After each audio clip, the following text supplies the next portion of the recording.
तो कहानी की शुरुआत सैम और हेज़ल नाम की एक लड़की से होती है जो अपनी डांस की वीडियो बना रही होती है। पर सैम एक बहुत ही अनलकी लड़की होती है जिसके साथ हमेशा कुछ ना कुछ गड़बड़ होती ही रहती है। हेज़ल सैम को गुड लक टॉयज दिखाने के लिए कमरे में आती है ताकि उसे भी कुछ गुड लक मिल सके। उसके पास बहुत से लकी टॉयज थे पर एक लकी पेनी की जगह अभी भी खाली थी। वो कहती है कि लकी पेनी के मिलने से गुड लक आती है। वो दोनों एक ही ऑर्फनेज में रहते थे और आज हेज़ल को एडॉप्ट करने के लिए एक फैमिली आने वाली थी जिसके लिए दोनों काफी एक्साइटेड थे। पर सैम का उस ऑर्फनेज में आज लास्ट दिन था क्योंकि अब वो 18 साल की हो चुकी थी और अब उसे कहीं और रहना होगा और अपना ख्याल खुद ही रखना होगा। इसके बाद सैम वहाँ की हेड के साथ अपने नए घर के लिए निकल जाती है। उसे वहाँ रहने के लिए काम भी करना पड़ेगा और उसकी नई जॉब अगले दिन 8 बजे से शुरू होने वाली होती है। इसके बाद सैम को उसके नए घर पे पहुंचा दिया जाता है और अगली सुबह वो उठकर काम पे जाने के लिए तैयार होने लगती है। पर उसके बैड लक की वजह से वो जो भी काम करने जाती है वो बिगड़ ही जाती थी। पर किसी तरह वो इन सब चीजों से निपटते हुए एक सुपरमार्केट पहुंचती है जहां उसे नौकरी मिली थी। वो वहां अपना काम शुरू कर देती है पर वहां भी उसका बैड लक पीछा नहीं छोड़ता जिसकी वजह से वो कोई भी काम सही से नहीं कर पाती है और इसीलिए वहाँ का मैनेजर उसे सुपरमार्केट के बाहर ट्रॉली अरेंज करने का काम देता है। शाम को काम खत्म करने के बाद सैम उस ऑर्फनेज में हेज़ल से मिलने जाती है पर वहाँ उसे पता चलता है कि जो फैमिली हेज़ल को एडॉप्ट करने के लिए आने वाली थी वो नहीं आए और अब एक और फैमिली है जो संडे को आने वाली है। सैम जाकर हेज़ल से मिलती है। वो बहुत उदास होती है। तब सैम उसे जाकर समझाती है कि उसे जरूर अपनी फैमिली मिलेगी और वो भी इसी संडे को। हेज़ल थोड़ी खुश होती है और कहती है कि क्या पता उससे पहले उसे वो लकी पेनी भी मिल जाए। शाम को सैम एक कैफे के बाहर सैंडविच खा रही होती है तभी वहाँ पे उसे एक ब्लैक कैट दिखाई देती है। वो उस कैट को अपनी सैंडविच खाने को देती है और उसी से बातें करने लगती है कि काश उसके पास थोड़ा गुड लक होता तो वो उसे हेज़ल को दे देती ताकि उसे एक अच्छी फैमिली मिल सके क्योंकि उम्र बढ़ने के साथ ही फैमिली मिलने के चांसेस कम होते जाते हैं और वो नहीं चाहती कि हेज़ल भी उसी की तरह बिना फैमिली के रहे। पर तभी वो कैट उस सैंडविच को लेकर वहाँ से भाग जाती है। जब सैम वहाँ से उठकर जाने लगती है तो उसे वहाँ पे नीचे एक गोल्डन पेनी मिलता है। वो उसे अपने पास रख लेती है और अगली सुबह जब वो उठकर अपने सारे काम कर रही होती है तो वो नोटिस करती है कि उसका सारा काम परफेक्ट हो रहा है। उससे कोई गलती नहीं हो रही थी। वो उस पेनी को गौर से देखती है और उसे आजमाने के लिए वो जानबूझकर वो सब करने लगती है जिससे काम खराब हो पर वो हर बार परफेक्ट ही होती है। वो सुपरमार्केट में भी आज काफी अच्छे से काम कर रही होती है जिसे देखकर उसका मैनेजर भी बहुत हैरान और खुश भी होता है। पर उसकी ये खुशी ज्यादा देर तक नहीं रहती क्योंकि उसका वो पेनी गलती से टॉयलेट में फ्लश हो जाता है और उसके जाते ही उसका बैड लक फिर से वापस आ जाता है। वो फिर से उसी कैफे के बाहर खड़ी सोच रही होती है तभी वहाँ पे वो ब्लैक कैट आती है। सैम उससे बातें करने लगती है कि उसके जाने के बाद कल उसे यहाँ पे एक गुड लक पेनी मिली थी पर उसने उसे टॉयलेट में फ्लश कर दिया। ये सुनते ही वो कैट उससे गुस्से में कहता है कि तुम ऐसा कैसे कर सकती हो। एक कैट को बात करता हुआ सुनकर वो हैरान हो जाती है। सैम देखती है उस कैट के कॉलर में वैसा ही निशान है। वो समझ जाती है कि वो पेनी उसी कैट ने उसे दी थी। वो उससे एक और पेनी मांगने लगती है पर वो कैट वहाँ से भागने लगता है। सैम उसका पीछा करती है और एक जगह वो छुपकर देखती है कि वो कैट कोई पासवर्ड डालकर एक पोर्टल खोलता है और फिर उसके बाद वो उसके अंदर चला जाता है। सैम भी उसके पीछे उस पोर्टल के अंदर चली जाती है और इसके बाद वो एक अलग ही दुनिया में पहुंच जाती है। वो कैट उसे वहां देखकर बहुत डर जाता है। वो उससे कहता है कि वो उसका पीछा क्यों नहीं छोड़ देती। वो कैट उसे बताता है कि उस दिन उसके कॉलर से गलती से वो पेनी वहां गिर गई थी। वो पेनी लकलैंड वालों को इंसानों की दुनिया में भी लकी बनाती है और इसीलिए वो उसे हमेशा अपने साथ ही रखते हैं और यहाँ लकलैंड में इंसानों का आना मना है। तभी उन्हें कोई आता हुआ सुनाई देता है। वो कैट जल्दी से सैम को वहाँ छुपा देता है। इसके बाद सैम देखती है कि 2 लकी लेप्राकॉन उसके सामने आए जिन्हें बस उसने खिलौने के रूप में ही अभी तक देखा होता है। वो लेप्राकॉन उस कैट से उसका पेनी मांगने लगते हैं क्योंकि वापस आने के बाद सबको वो पेनी वहाँ के पेनी डिपो में जमा करनी होती है। वो कैट उनसे कहता है कि आज वो अपनी पेनी खुद कैप्टन को दे के आएगा। अब वो कैट बहुत परेशान होता है क्योंकि उसे कुछ भी करके वो पेनी ढूंढनी होगी। सैम उसे एक आइडिया देती है कि वो लेप्रोकॉन के कपड़े पहनकर वहाँ के पेनी डिपो में जाएगी और फिर वहाँ से एक कॉइन चुरा कर ले आएगी और फिर उससे पहले वो हेज़ल को गुड लक देके वो पेनी उसे वापस कर देगी। तभी हमें पता चलता है कि उस कैट का नाम बॉब है और उसे उसका आइडिया बिल्कुल पसंद नहीं आता क्योंकि पेनी डिपो तक पहुंचने से पहले उसे वो पेनी गेट पे ही जमा करनी होती है। तब सैम उसे अपने बैग के बटन को पेनी की तरह तब तक इस्तेमाल करने को कहती है बॉब को भी उसकी बात माननी पड़ती है क्योंकि उसके पास और कोई रास्ता नहीं था। इसके बाद हम देखते हैं कि वहाँ की कैप्टन सारी कैट से उसका पेनी कलेक्ट कर रही है। बॉब सैम को वहाँ के दूसरे रास्ते से अंदर जाने को कहता है और वो जाकर कैप्टन को अपनी बातों में फंसाता है और फिर जल्दी से उस बटन को डालकर वहाँ से आगे बढ़ जाता है। बॉब सैम को अपने फ्रेंड जेरी के कपड़े पहनने को कहता है और फिर वो दोनों पेनी डिपो की तरफ निकल पड़ते हैं। वहाँ का नज़ारा देखकर सैम की आंखें खुली की खुली रह जाती है।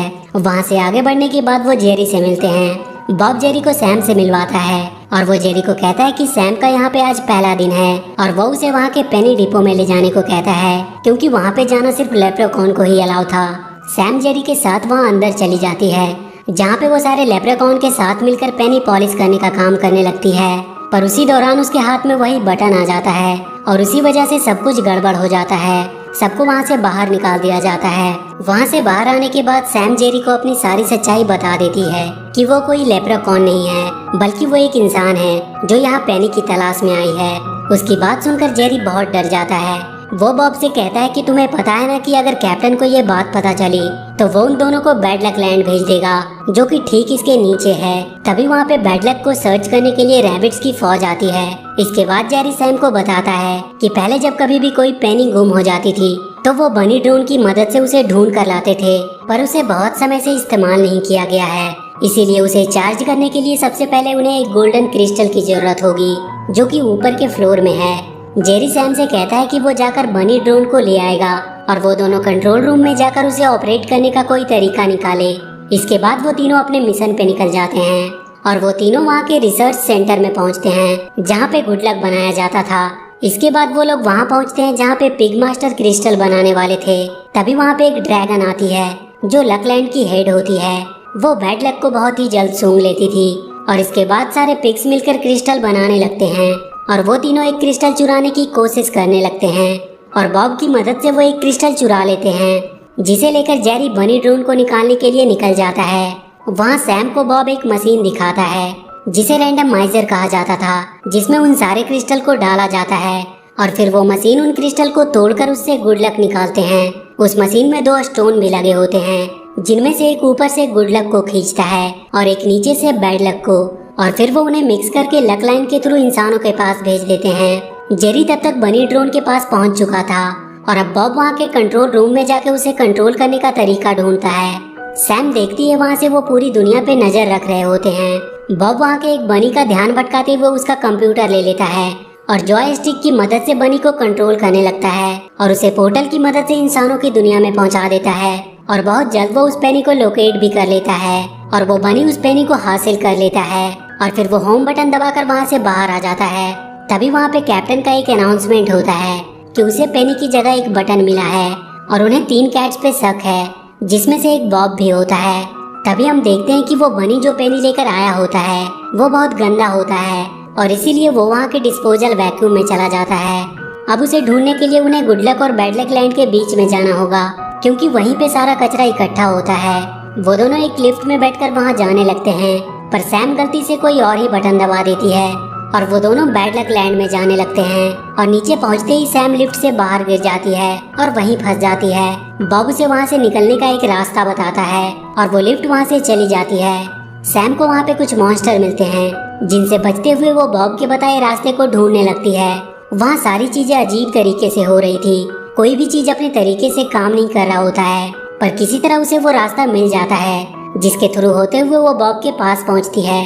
वो दोनों अब लक लैंड के बीच में होते हैं, पर तभी बॉब देखता है कि सैम के पैर में बैड लक की धूल आ गई है। वो उसे तुरंत झाड़ने लगती है। तभी उन्हें वहाँ का केयर टेकर जेफ आता हुआ दिखाई देता है। वो लोग भागकर वहीं छुप जाते हैं, पर जेफ उन्हें देख लेता है और वो सैम के जूतों से उसकी धूल को साफ करने लगता है। जेफ सैम को अपनी मशीन दिखाता है जिसके थ्रू वो बैड लक को डायरेक्ट रैंडमाइजर में भेजता था। वो उसे बताता है कि पहले वो हाथ से ही बैड लक धूल को साफ करता था, लेकिन एक दिन पाइप फटने की वजह से वो पूरी तरह बैड लक में डूब गया। पर तब वहाँ पे वो ड्रैगन आई जिसे देखते ही जेफ को उससे प्यार हो गया और इसके बाद उसने अपनी पावर की मदद से उसकी जान बचाई। पर वो उसके बाद उसके साथ नहीं रह पाया क्योंकि कभी कभी जेफ के पैरों में बैड लक चिपक कर उसके साथ आ जाती थी और वो ड्रैगन नहीं चाहती थी कि इसकी वजह से गुड लक लैंड पे कभी कोई परेशानी आए। पर तभी वहाँ पे कचरे के आने का अलार्म बजता है। वहाँ पहले से ही बॉब अपनी ड्रोन ढूंढ रहा होता है, पर वहाँ पे जेफ उसे बताता है कि आज सुबह ही उसे वो ड्रोन मिला था जिसके पास वो पेनी भी थी, पर वो बहुत गंदी थी, इसीलिए उसने उसे पेनी डिपो में भेज दिया। सैम अब सीधा ड्रैगन से मिलने का सोचती है और वो अपने साथ एक बैड लक का टुकड़ा भी चिपका कर ले जाती है। इसके बाद सैम उस ड्रैगन के ऑफिस में पहुंचती है।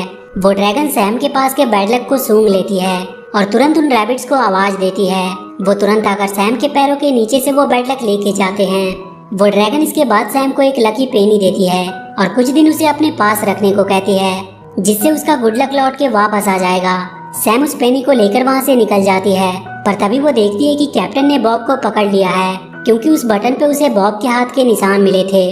वो तुरंत जाकर उन्हें रोकती है और बॉब को वो पेनी वापस दे देती है। इसके बाद वो कैप्टन पेनी लेकर वहाँ से चली जाती है। बॉब सैम को इन सब के लिए थैंक्स बोलता है, पर सैम उससे कहती है कि उसके पास एक प्लान है जिससे बैड लक पूरी तरह से खत्म हो जाएगा। वो दोनों जाकर जैब से छुपते हुए रैंडमाइजर को बंद कर देते हैं और इसकी वजह से बैड लक का ट्रांसमिशन रुक जाता है। और इसके बाद हेजल वापस से इंसानों की दुनिया में जाने लगती है। तभी उन्हें बैड लक की धूल दिखाई देती है।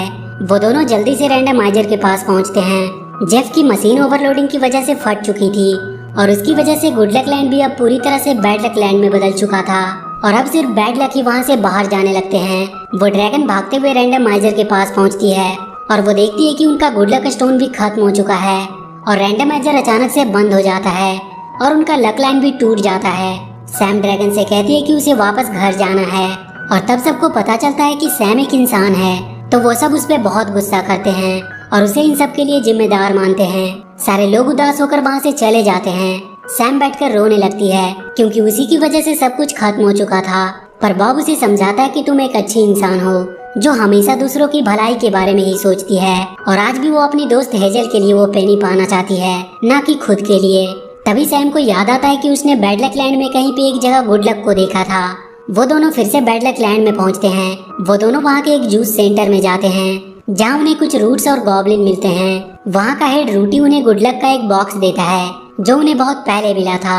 रूटी सैम को बताता है कि उनका बैड लक उन्हें हारने की हिम्मत देता है और एक बार फिर से कोशिश करने की चाहत भी देता है। सैम तुरंत जेफ और बॉब के साथ गुड लक और बैड लक को लेकर ड्रैगन के पास पहुंचती है और इसकी मदद से वो एक बार फिर से गुड लक और बैड लक स्टोन बना सकती है और रैंडमाइजर फिर से स्टार्ट हो सकता है। ड्रैगन अपनी आग से वो स्टोन बना देती है, पर उसने इस बार 3 स्टोन बनाया था और वो रैंडमाइजर में इस बार बैड लक स्टोन को नहीं लगाना चाहती थी ताकि सब कोई खुश ही रहे, कोई उदास न हो कभी। और वो दोनों गुड लक स्टोन को लेकर वहाँ लगाने के लिए निकल जाती है, पर सैम बैड लक स्टोन को लेकर उसके पीछे जाती है और ड्रैगन को समझाती है कि उन्हें गुड लक और बैड लक दोनों की जरूरत है, क्योंकि बैड लक की वजह से वो उन सब से मिल पाई और अगर उसकी लाइफ में सब कुछ सही होता तो वो कभी ये सब नहीं कर पाती और कभी उनमें दोस्ती नहीं होती। ड्रैगन भी समझ जाती है कि दुनिया को दोनों लक की जरूरत है और फिर वो दोनों स्टोन को वहाँ पे लगा देते हैं, जिसकी वजह से रैंडमाइजर फिर से एक बार शुरू हो जाता है और एक बार फिर से वहाँ पे सब कुछ पहले की तरह हो जाता है। सैम देखती है कि हेजल को एक फैमिली ने अडॉप्ट कर लिया है और इसके बाद ड्रैगन सबके साथ बैड लक लैंड में जाता है और वो उन्हें एक गुड लक स्टोन देती है और इसके बाद सैम वापस जाने लगती है, पर बॉब भी हमेशा उसके साथ ही रहने की बात कहता है। और इसके बाद हम सैम और बॉब को हेजल से मिलते हुए देखते हैं और इसी के साथ ये मूवी यहीं पर खत्म हो जाती है।